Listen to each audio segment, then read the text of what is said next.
What's up guys? In this video I'm going to share with you how I save 70% of my income and go over a few tips to help you maximize your savings to reach your financial goals.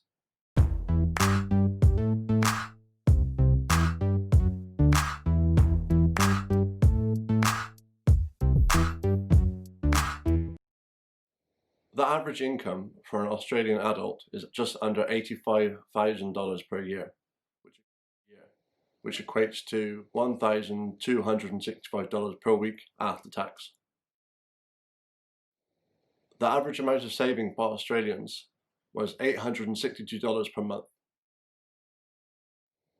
This works out to be about $10,300 per year, or just under 15% of their income after tax. The figures may be slightly different in your country as the currency may be different, but the percentage amount saved may be around the same. In December of 2018, MeBank's Financial Comfort Report found that 49% of Australians have less than $10,000 in savings. 22% of households have less than $1,000 in savings, and 25% of Australians have no savings at all. If you find yourself in that 49% with little or no savings, then this video is for you. Before we get started, I'd like to share with you, I'm not one of these millionaire gurus showing you how it's done when they've got their money through other means. My wages are below the Australian average, and I want to show you ways you can increase your savings, even if you are a low earner. The reason I'm trying to save as much as possible. For me, my goal is to not have to work 5 days a week in the future and not wait until retirement to start enjoying life. I want to have more time to do the things I enjoy, spend time with family and friends, and be able to learn new skills. Now, saving doesn't have to mean you stop doing the things you love. It's just about having a goal and finding a way to achieve that goal while still enjoying your life. The point of saving is not just to become rich and have heaps of money lying around. It's about achieving goals to get more out of life. I also believe you should focus on spending more time with your family and friends over focusing on buying material possessions. Now you may be wondering what I'm doing with all my savings. Each month I invest in the stock market, buying ETFs and investing in the long term. Check out my finance videos to find out more about long-term investing. Now I'm going to share 6 things I do for me to be able to save 70% of my income. Number 1. Shopping around for the best product at the cheapest price. Anytime I want to buy anything new, which to be honest is quite rare, I spend a lot of time doing research. I spend time comparing brands and models, finding a product which had the best features and is best suited for what I need it for. Once I've found the product I want to buy, then I research where I can find it cheapest. This way, I'm not sacrificing anything and just buying the cheapest product available. I'm buying the quality product I want at the cheapest price. Number 2, cooking in bulk for the week. Each Sunday I prepare my lunch boxes to take to work. By bulk cooking your lunch, you won't have to feel like you have to make the effort the night before, and because you'll have food prepared, you'll be less tempted to eat at the food court so often. Breakfast for me is quite simple, just a bowl of cereal and a cup of instant coffee. Why would you waste $4 buying something outside when you can make it yourself for just a few cents? For dinner, it's generally something easy to cook, such as chicken and chips, pasta, or sometimes a stir fry, which is all included in my grocery shopping budget of about $60 to $70 per week. Oh, and I mostly buy things that are on special, generally getting a discount of around 30 to 50%, and generally the special change weekly, so you get a lot of variety in your diet. Number 3, sharing an apartment or house. I have lived in my own apartment. Back when I was 21, I moved out of my mum's house and I got myself my own studio apartment. After a while, the novelty wore off and I realised I was spending half my wages on rent and bills alone. So I decided to find a share house to move into. For me, it was a bit of a shift in lifestyle, but I soon became accustomed with living with housemates, and most of the time I got on well with them. Ever since I arrived in Australia, nearly 4 years ago now, I've always stayed in shared accommodation, be it hostels, shared rooms or shared houses.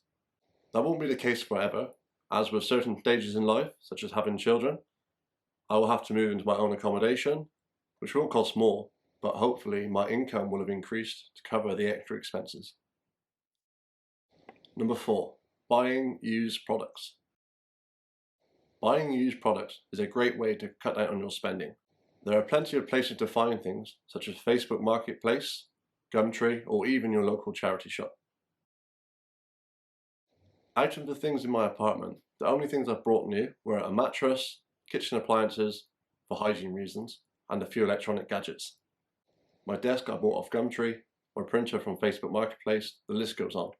I really recommend checking out your local charity shops as well. You'll be surprised at what you may find. Number 5, having a separate account for my non-essential spending. Each and every week I have an auto payment set up to deposit $100 into my luxuries bank account to spend on whatever I want. This generally goes towards things such as going for beers, eating out, or when enough is accumulated, taking a holiday. This way I can stick to my budget and track my spending, and to be honest, you'll be surprised at how quickly it accumulates. Maybe for you guys personally, $100 may be too much, so just adjust that amount to what you can afford to put aside, or work out your average weekly spending and go from there. Number 6, not using your car. Rather than driving your car to work, you could think of other ways to get there, such as carpooling, taking public transport, maybe riding your bike, or even walking. These are great ways to cut down on your expenses. Most journeys I take on weekends are by bus or train, partly because of the cost savings, but also you get heaps of extra free time. Owning and using a car is one of the biggest expenses for most people, so reducing the amount you use it will save you a lot of money in the long run. And if you use your car only on weekends, you may find that selling your car and taking a hire car could be more convenient for you and even more cost effective. One extra quick bonus idea. Now the next thing I haven't used personally, but may be applicable to you. Paying off debt. Whether it's a bank loan, student loan, or store credit cards, paying off debt early will help reduce the interest and get you to a point where you no longer have debt faster, which will then give you the freedom to have more control over your own money. So let's go over them once again. They are: number 1, shopping around for the best price. Number 2, cooking in bulk. Number 3, sharing a house or an apartment. Number 4, buying used products. Number 5, having a separate luxuries bank account. Number 6, using your car. And number 7, paying off debt. Now, I'm not saying everyone is able to hit the savings amount, but you need to have a plan to start with to be able to reap the rewards in the future. Looking back in 5, 10, or even 20 years, you'll realize what a good move you made. So my question to you guys is, why do you want to save? Do you want to buy a house, have money to give to your children in the future, or have an emergency savings fund for your family? Leave your answers in the comments below. I'd love to see what you have planned for your future. And as always, leave a like if you enjoyed the video.